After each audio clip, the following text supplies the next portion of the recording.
Bueno, entonces ahora sí vamos a considerar el área de los rectángulos que aproxima el área bajo la gráfica de la función para un número cualquiera de rectángulos.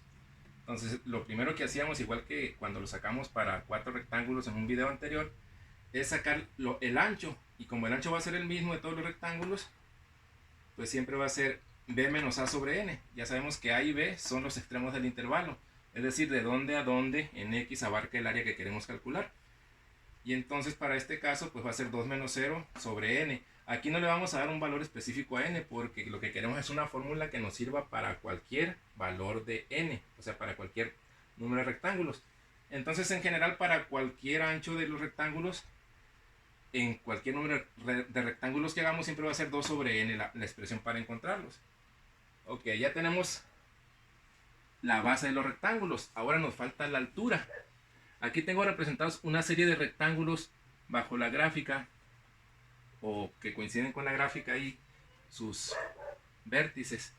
Entonces suponen que aquí esos son un número infinito de rectángulos, por eso aquí tengo interrumpida la escala ahí, porque no es que haya los rectángulos que están dibujados, sino están representando a un número muy grande.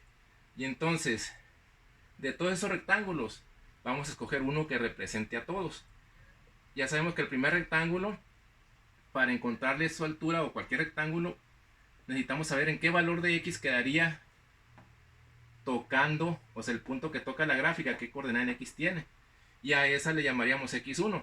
Eso cuando los rectángulos tocan siempre en el extremo derecho de su base, ¿no? O sea, en el valor derecho de x, no aquí, sino en el derecho. Entonces, el primer valor de x sería x1, eso sería en donde voy a sacar la altura del primer rectángulo, x2 sería donde voy a sacar la altura del segundo y así sucesivamente. Pero como yo voy a tomar uno que represente a todos, ese rectángulo, que es este que tengo representado aquí, va a ser el rectángulo I, es decir, el que sea, ¿no? De los n que va a haber. Entonces, ¿en qué valor de x voy a encontrar su altura? En xy, porque estoy viendo que el subíndice de x es el número de rectángulo al que quiero sacarle la altura. Entonces, si ese rectángulo 3 era en x3, entonces si ese rectángulo y el que sea es xy.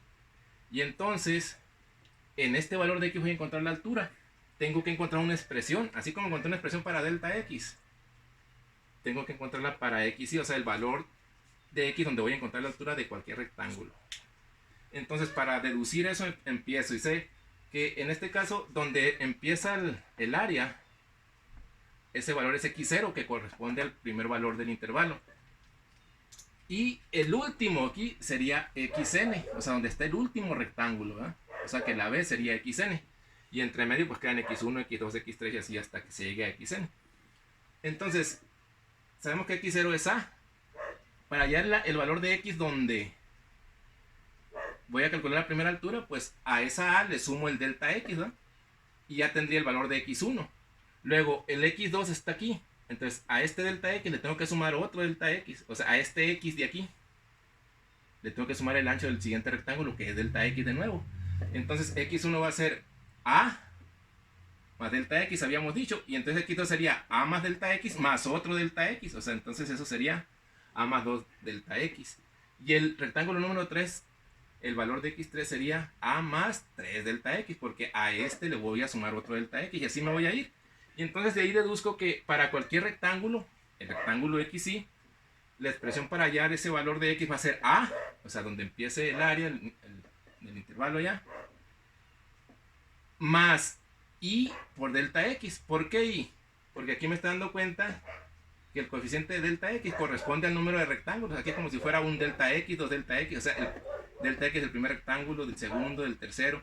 Y entonces corresponde el coeficiente del delta x aquí al número de rectángulo. Entonces, como ese rectángulo y, por eso le pongo aquí y por delta x. Y entonces, para meter ahí ya el valor de n, la literal n, porque acuérdense que queremos llevar una fórmula que dependa de ello, pues sustituyo este delta x por su valor que era 2 sobre n. Y entonces, como a es 0 en este caso, entonces nada más queda ahí por delta x. Y como delta x es 2 sobre n, pues me queda que x y es y por 2 sobre n. Que ya simplificado, o haciendo la multiplicación y reacomodado me queda como 2i sobre n. Ya se fue. Entonces, aquí ya tengo el valor de xy donde voy a encontrar la altura. Sabemos que el área era f de xy por delta x, o sea, altura por base, ¿verdad? Eso ya lo habíamos dicho anteriormente. El delta x ya lo tengo allá, pero f de xy es el que quiero encontrar. Y como necesitaba xy, por eso lo encontré primero. Entonces el xy es 2i sobre n. ¿Cómo encuentro f de xy? Pues como lo hacíamos anteriormente, sustituyendo el valor en la función. Y la función es x cuadrada más 1. Entonces voy a sacar f de 2i sobre n. O sea, este es el valor de la x que voy a sustituir en la expresión. Entonces va a quedar allá 2i sobre n al cuadrado, porque esa es la x al cuadrado, más 1. Y desarrollo esto. Entonces, recuerden que esta es xy. Entonces, f de xy va a ser esto al cuadrado, 4i cuadrada sobre n cuadrada más 1.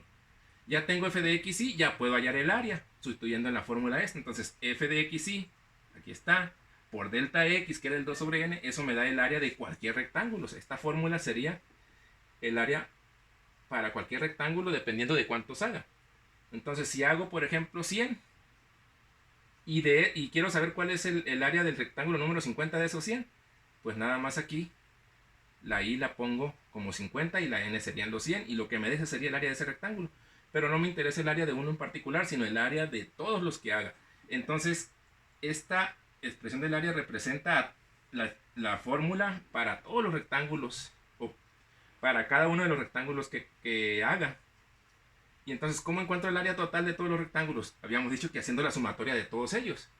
Entonces, aquí el área de los rectángulos sería la sumatoria desde el primer rectángulo hasta los que sean de esta expresión que representa a cada uno de ellos. O sea, cuando valga 1, la i sustituyo ahí y encontraría la expresión para esa área dependiendo de los que haga, ¿no? Pero insisto, no queremos valores, sino llegar a la expresión, no queremos un valor numérico específico. Y entonces esta sumatoria es la que tengo que ahora obtener, saber cómo obtenerla. Entonces por ahí hicimos ya otro video donde explicamos de manera introductoria cómo se usan las sumatorias. Y quedamos que si había dos términos en la expresión que se quiere sumar, habría que separar en dos sumatorias. Entonces esta sumatoria la separo en dos. En la sumatoria de este primer término, más la sumatoria del otro término, ahí está. Luego, ahora hay que hacer esta sumatoria. Aquí el contador o la variable es i. Entonces 8 sobre n cúbica es como si fuera una constante, porque cuando ya establezco el número de rectángulos, ese ya no cambia. Entonces 8 sobre n cúbica es una constante, y hay una propiedad que dice que puedo sacar la constante fuera de la sumatoria, y nada más me quedaría la sumatoria de i al cuadrado. Y el 8 sobre n cúbica sale fuera como un factor, o sea, esto va a multiplicar el resultado de la sumatoria de i cuadrada. Y esta es una constante, si se fijan aquí no tiene i. Entonces, cuando yo tengo la sumatoria de una constante, se multiplica esa constante por el número hasta donde voy a llegar de la sumatoria si empiezo en 1. Entonces, si empiezo 1 hasta n, entonces voy a sumar 2 sobre n, lo voy a sumar n veces. Entonces, en lugar de sumarlo n veces, pues lo multiplico. 2 sobre n por n, ese sería el resultado de esta sumatoria. Y entonces aquí esta n con esta n se cancelaría y el resultado de esa suma sería 2. Nada más. Ahora, ¿cómo saco esta? Ya habíamos visto las fórmulas para la sumatoria de todos los cuadrados, que era esta expresión, n por n más 1 por 2n más 1 sobre 6. Eso por la constante que está aquí afuera, más el 2. Y entonces esta es la expresión. La puedo simplificar más, pero esa es la expresión ya para calcular el área de cualquier número de rectángulos que haga. Por ejemplo, si hago 100 en todas las n ahí, ahí en la fórmula lo sustituyo el valor de n y hago toda la operación y me va a dar el área para 100 rectángulos. Si hago 1000, pues le pongo 1000 a la n y así sucesivamente. Y esa sería una manera de encontrar el área lo aproximado que queramos. Si hago 1000, 5000, 10000 o más, casi el área va a ser muy cercana a la real, a la que queda realmente entre la curva y el eje de las x. Y lo que es más importante, cuando llego a esta expresión, a partir de ella puedo llegar ya al área exacta, o sea, hacer una operación que me permita hallar el área exacta, no el área aproximada para mí, sino el área real que debe estar ahí. Y eso lo veremos posteriormente.